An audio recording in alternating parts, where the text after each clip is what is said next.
में चीनी घुसपैठ से लेकर पाकिस्तान और अमेरिकी दखल की पेशकश तक राहुल ने पीएम मोदी को जमकर घेरा। कांग्रेस सांसद राहुल गांधी ने कहा कि मुझे लगता है कि भारत में बहुत अधिक ऊर्जा बंद है, इसलिए भारत को आम भारतीयों के कौशल का सम्मान करना शुरू करना चाहिए। दो व्यवसायी भारत में सब कुछ नियंत्रित कर रहे हैं। कांग्रेस सांसद और लोकसभा में नेता प्रतिपक्ष राहुल गांधी इन दिनों अमेरिका दौरे पर हैं।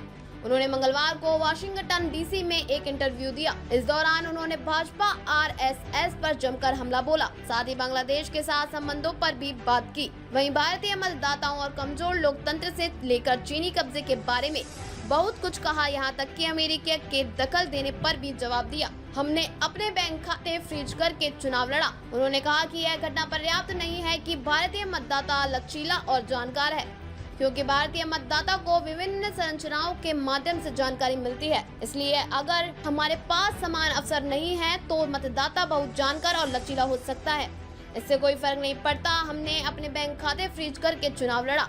अब मैं किसी ऐसे लोकतंत्र को नहीं जानता जहां ऐसा हुआ हो।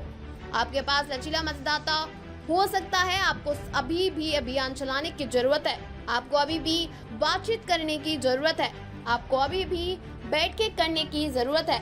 उन्होंने आगे कहा, मेरे खिलाफ 20 से अधिक मामले हैं। मैं भारतीय इतिहास में एकमात्र व्यक्ति हूं जिसे मानहानि के लिए जेल की सजा मिली है। हमारे पास एक मुख्यमंत्री हैं जो अभी जेल में हैं, तो मेरा मतलब है कि इसे कहने का एक तरीका है कि हाँ, भारतीय मतदाता बहुत लचीला है और आप जानते हैं कि वे एक चट्टान की तरह खड़े हैं। हालांकि भारतीय मतदाता को काम करने के लिए एक वास्तुकला की आवश्यकता है जो वहां नहीं है। भारतीय लोकतंत्र पर हमला हो रहा, राहुल गांधी। कांग्रेस सांसद ने कहा, मैं आपसे कह सकता हूं कि पिछले 10 सालों से भारतीय लोकतंत्र खत्म सा हो गया था, लेकिन यह फिर वापस आ रहा है, यह वापस लड़ रहा है, लेकिन यह खत्म हो गया था। मैंने महाराष्ट्र की सरकार को हमसे छीनते देखा है, मैंने इसे अपनी आंखों से देखा है। मैंने इसे देखा कि हमारे विधायकों को खरीदा गया और लुभाया गया।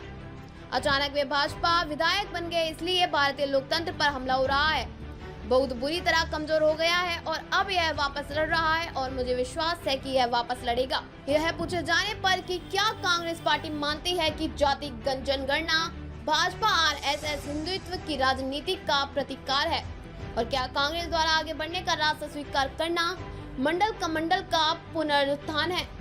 कांग्रेस नेता और लोकसभा में विपक्ष के नेता राहुल ने कहा, नहीं, मुझे नहीं लगता, हम इसे भाजपा की नीतियों से जुड़ा मानते हैं। कांग्रेस पार्टी ने हमेशा आजादी से पहले से ही इस विचार के लिए लड़ाई लड़ी है कि भारत एक निष्पक्ष देश होना चाहिए। यह विचार के सभी भारतीय नागरिकों के साथ समान व्यवहार किया जाना चाहिए। हम यह कतई स्वीकार नहीं करेंगे कि पाकिस्तान भारत पाकिस्तान संबंधों पर राहुल गांधी ने पाकिस्तान द्वारा हमारे देश में आतंकवाद को बढ़ावा दिए जाने के कारणों दोनों देश पीछे हट रहे हैं। हम यह कतई स्वीकार नहीं करेंगे कि पाकिस्तान हमारे देश में आतंकवाद को बढ़ावा दे रहा है। इसे स्वीकार नहीं किया जाएगा और जब तक वे ऐसा करते रहेंगे तब तक समस्याएं बनी रहेंगी। भारत के भविष्य को लेकर क्या बोले कांग्रेस सांसद। यह पूछे जाने पर कि भारत के भविष्य के लिए आपका दीर्घकालिक दृष्टिकोण क्या है और आपको क्या लगता है कि कौन से कदम भारत को आगे ले जा सकते हैं। इस पर कांग्रेस नेता ने कहा, मुझे लगता है कि यह मेरी दृष्टि से कहीं अधिक है। यह है कि भारतीय लोगों का दृष्टिकोण क्या है। मुझे लगता है कि यह अधिक महत्वपूर्ण है। आरएसएस और भाजपा भारत को विभाजित करते हैं, लोकसभा में विपक्षी नेता। उन्होंने कहा, मुझे लगता है कि भारत में बहुत अधिक ऊर्जा बंद है, इसलिए भारत को आम भारतीयों के कौशल का सम्मान करना शुरू करना चाहिए। दो व्यवसायी भारत में सब कुछ नियंत्रित कर रहे हैं और इससे भारत की उत्पादकता को बहुत नुकसान हो रहा है। अगर मैं भारत को थोड़ा और निष्पक्ष बना सका तो मैं कहूँगा कि मैं सफल हो जाऊंगा। हमने प्रधानमंत्री पर जो दबाव डाला वह अभूतपूर्व है। संविधान को बाहर निकालकर अच्छी तरह से काम किया और जब हम चुनावों में आगे बढ़े तो अचानक हम प्रधानमंत्री को देख रहे थे और हम देख सकते थे कि दबाव शुरू हो रहा था। फिर किसी बिंदु पर उन्होंने बस कहा कि मैं पीएम गैर जैविक हूँ, मैं सीधे भगवान से बात करता हूँ। इस तरह एक तरह से भ्रम टूट गया। पीएम खुद को भगवान बता रहे। उन्होंने कहा, यहाँ 21वीं सदी में एक आधुनिक देश का प्रधानमंत्री लोगों को बता रहा है कि मैं भगवान से बात करता हूँ, मैं हर किसी से अलग हूँ। आप जैविक लोग हैं, मैं एक गैर जैविक व्यक्ति हूँ और मेरा भगवान से सीधा संबंध है।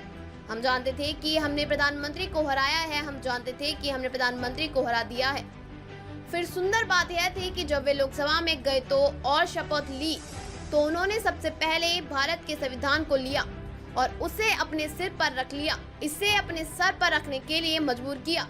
यह भारत का दृष्टिकोण है, यही भारतीय लोकतंत्र है। अमेरिका के दबाव डालने पर कह दी है बात।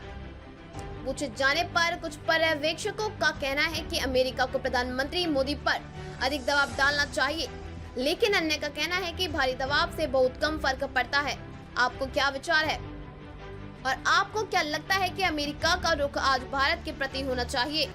इस पर राहुल गांधी ने कहा, भारत में लोकतंत्र की लड़ाई सिर्फ भारतीयों की लड़ाई है, इसका किसी और से कोई लेना देना नहीं है।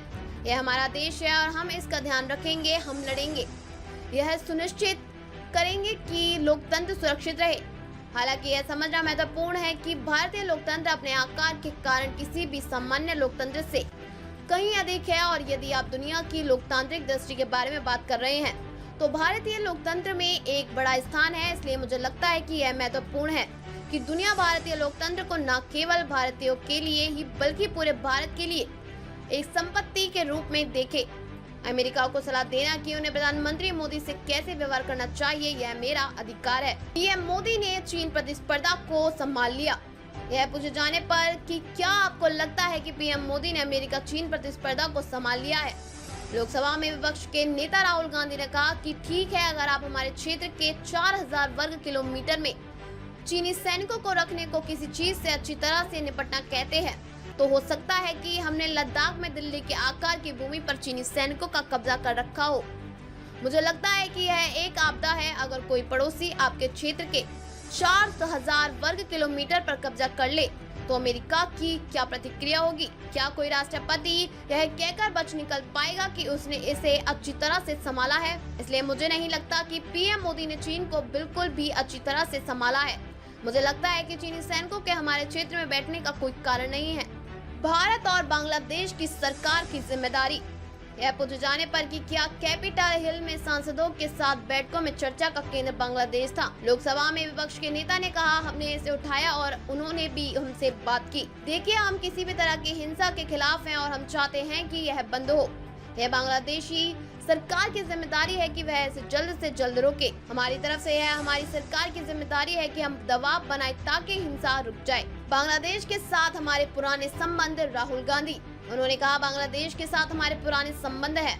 मुझे लगता है कि बांग्लादेश में चरमपंथी तत्वों को लेकर भारत में चिंताएं हैं और हम उनमें से कुछ चिंताओं को साझा करते हैं। हालांकि मुझे विश्वास है कि बांग्लादेश में चीजें स्थिर हो जाएंगी और हम मौजूदा सरकार या किसी अन्य सरकार के साथ संबंध बनाए रख पाएंगे।